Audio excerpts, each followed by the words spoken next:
What's going on? It's Jason Heath, and if you ever wanted to learn more about Dragonetti, you are in for a treat. Northwestern University has put together this amazing archive. It's all available online, so we're going to dive in and check all this out. Links to everything in the description below. Hope you enjoy.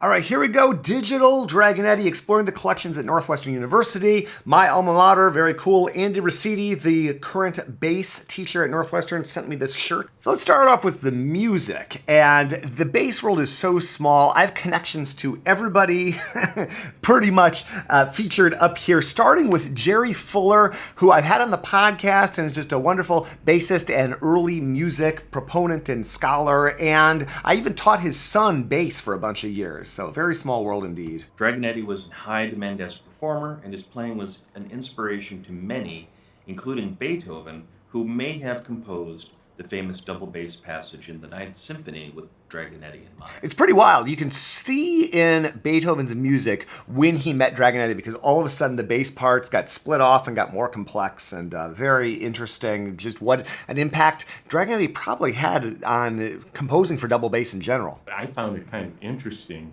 the background of why Dragonetti made these arrangements. It turns out in 1832, Felix Mendelssohn came from Germany to London and did for the first time an organ recital of Bach's music.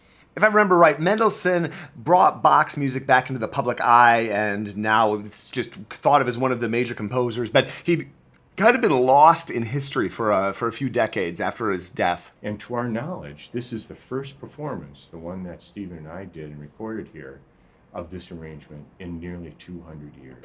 That's wild. To come as close as we could imagine to how Dragonetti may have performed this prelude in 19th century London, we've taken the following steps. First, we used a copy of the first edition of this arrangement, published in 1836 by Coventry and Hollier. Second, Stephen plays on a chamber organ without pedals. Third, I use a special bow that Dragonetti designed. This bow has a straighter stick and is shorter than most of the modern bows we see today. And what we found is that it provides greater clarity and is capable of a very sharp attack.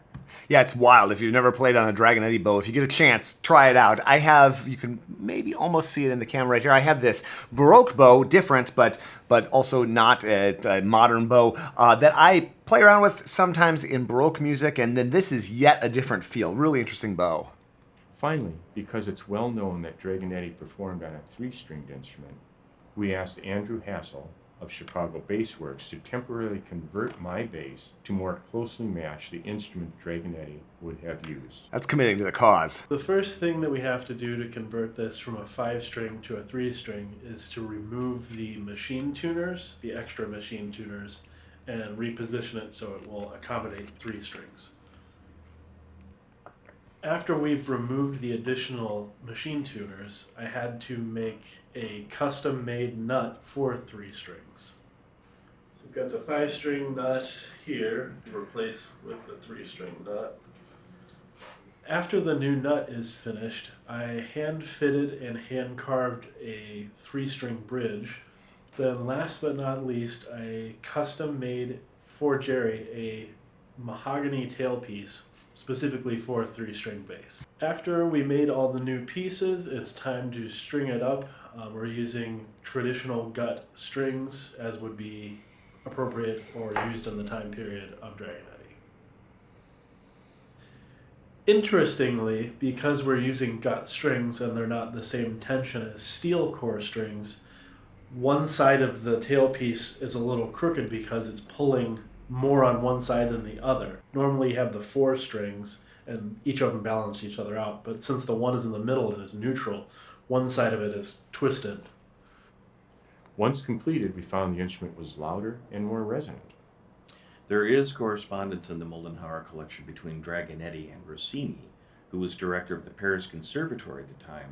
It tells us that Dragonetti firmly believed that his 3-string instrument tuned in fourths facilitated an even but strong sound. That's interesting.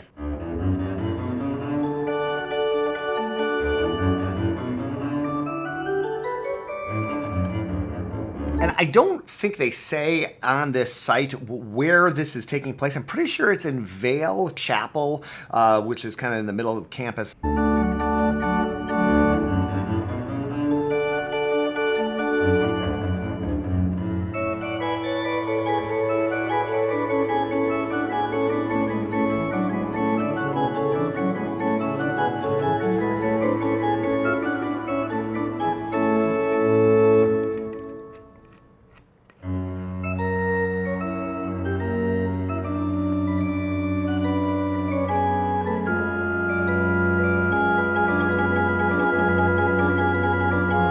And again, I know this bass that Jerry's playing on. I played next to it a whole bunch. And yeah, it does have a different tone quality with just the 3 strings. Now we get into this cello and bass duo, and again, the small world nature of all of this.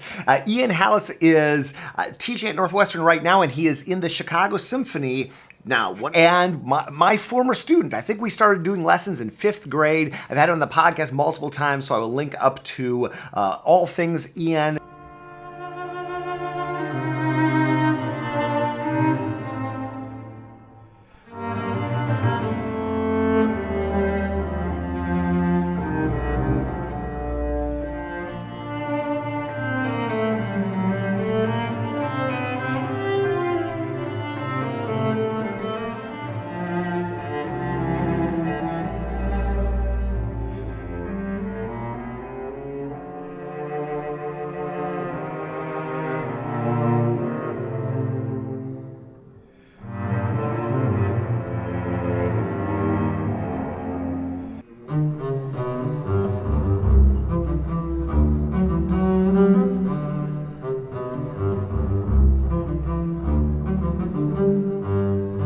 I'm just loving how relaxed and unforced all this bass playing is. It makes me realize how I need to keep working on keeping myself loose. And these pieces, again, a music historian I am not, but the piece that most of us bass players think about when we think of Dragonetti is the Dragonetti Concerto. Well, that actually probably was not written by Dragonetti. Dragonetti did write music, and these are great examples of it, and they're just so fun.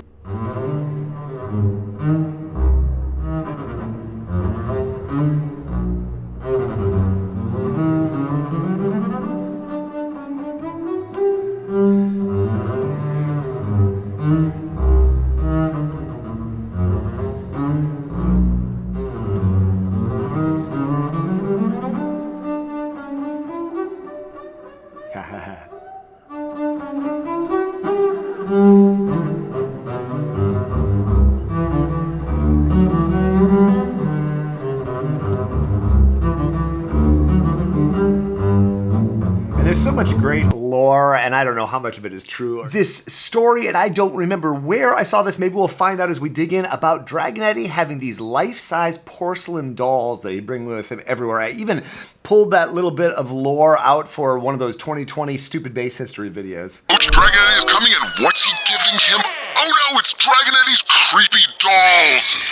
So then we get into the career of Dragonetti. So yeah, innovator, businessman, benefactor, and respected professional. And I always kind of forget how many hats people used to wear back in the day.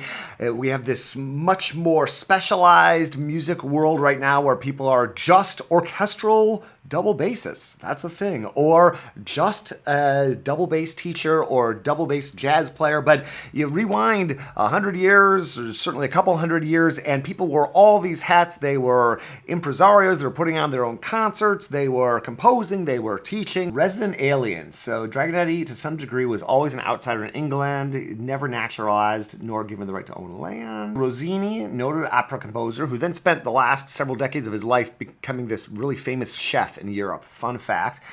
He had asked Dragonetti to explain the advantages of both his bow and tuning method to help Rossini introduce Dragonetti's methods into the curriculum of the Paris Conservatory. I'll link up to this very cool collection in the description below, and if you enjoy this kind of deep dive, check out what we've got linked up. We'll see you there.